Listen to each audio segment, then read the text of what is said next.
Muito bem, senhoras e senhores, esse é o quadro Notícias do São Paulo comigo, André Traschini. A gente vai provavelmente fazer esse quadro mais vezes do que todos os outros no canal, porque eu já falei que o objetivo aqui é trazer informação, é manter vocês muito bem informados. Então vamos falar hoje sobre o mercado da bola, que tem bastante coisa para a gente cobrir, coisas que aconteceram aí nas últimas horas e também nos últimos dias. A primeira informação é minha, tem uma informação sobre o Patrick Lanza, lateral, que já é sabido que está fora dos planos do São Paulo, mas essa indefinição do São Paulo, se confia ou se não confia no Patrick, tem incomodado um pouco as pessoas próximas ao jogador. São Paulo tinha uma proposta pelo Patrick Lanza no meio do ano, de um time do Chipre, o Pafos, de empréstimo com opção de compra. Esse empréstimo, a primeira proposta do Pafos foi de 100 mil euros pelo empréstimo e uma cláusula fixada de compra em 2 milhões de euros. O São Paulo fez uma contraproposta de 200 mil euros pelo empréstimo e a mesma cláusula de compra fixada. Havia um otimismo de que o Pafos iria aceitar, mas o clube do Chipre decidiu rejeitar essa oferta e o jogador nessa idade, e aí, assim, eu tô no futebol há 8 anos aí como jornalista, eu já vi muita coisa. Jogador dessa idade quer jogar. A gente tem jogadores de outras idades que para eles ficar no banco tá tudo certo. Tô ganhando meu salário, tô aqui com um contrato longo, estabilidade. Tem jogadores que é assim. Agora, jogador jovem que não joga é esquecido.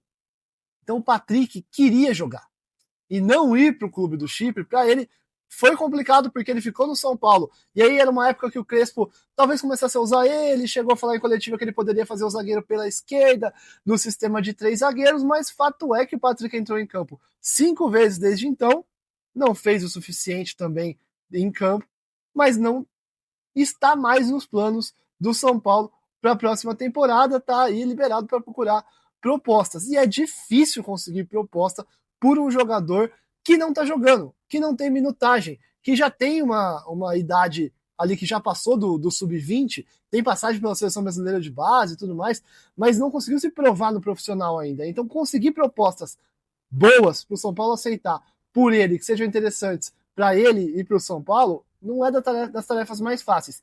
E o fato de ter se rejeitado essa proposta do Chipre e agora, de novo, estar, entre aspas, descartando o Patrick, tem incomodado pessoas próximas ao jogador. Então, essa é a informação sobre o Patrick. A tendência é que ele não continue no São Paulo, mas aí vai ser trabalho para a galera conseguir para as pessoas que trabalham com ele conseguir uma proposta por ele. Vamos falar de Luiz Gustavo. Luiz Gustavo não fica no São Paulo, a informação já tá pública. A questão do Luiz Gustavo, e aí a informação acho que foi do Gabriel Sá, que ele não ficaria, ou foi do Hernan, mas enfim, saiu ontem à noite. A grande questão do Luiz Gustavo que eu acho é que o São Paulo não tentou renovar. A gente já tinha meio que a ideia de que o Luiz Gustavo não ficaria no São Paulo. Mas o São Paulo nem tentou. O São Paulo não quis renovar com o Luiz Gustavo. O Luiz Gustavo não ganhava 500 mil, como muita gente acha. Ele ganhava menos. Não muito menos, mas menos. 350, 400 mil era o que o Luiz Gustavo ganhava.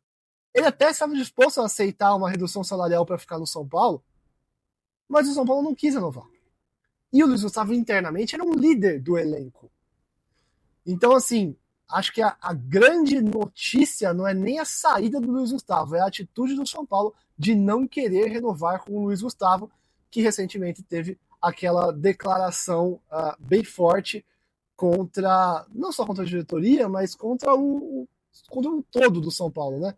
Pedindo que as coisas melhorassem e agora o Luiz Gustavo não vai poder fazer parte dessa melhora, porque o São Paulo nem deu oportunidade para ele de diminuir o salário para continuar, e eu deixo para vocês dizerem se faz sentido faria sentido tentar renovar com o Luiz Gustavo, ou se não faria sentido mesmo, melhor foi ter deixado o Luiz Gustavo ir embora.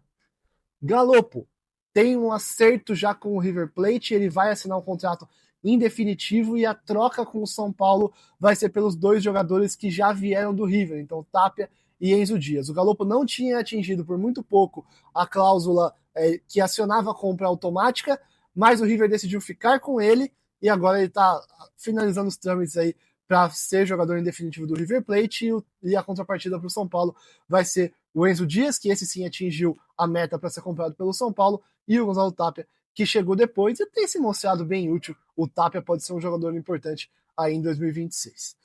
Arboleda, que tem proposta do Atlético Paranaense, outra informação do Gabriel Sá. O Arboleda, ele sempre tem, não é proposta, desculpa, sondagem. Ele tem sondagem do Atlético Paranaense. Eu perguntei lá no São Paulo, e nem por ele, nem pelo Ferrarese chegaram propostas. A informação exatamente a que os colegas trouxeram é precisa. Houve sondagens pelo Arboleda. O Arboleda é um caso muito específico. O Arboleda tem um monte de empresário. O Arboleda toda hora troca esse empresário. Enfim, o extracampo do Arboleda é complicado e não é qualquer clube que quer comprar o extracampo do Arboleda, apesar de tudo que ele entrega em campo. Porque em campo ele não se machuca, ele entrega um ótimo zagueiro, um excelente zagueiro. Então, assim, não é uma operação simples de só pegar o Arboleda que ele representa dentro de campo. Tem um pacote Arboleda, que não é novidade que eu tô falando aqui, todo mundo que acompanha sabe.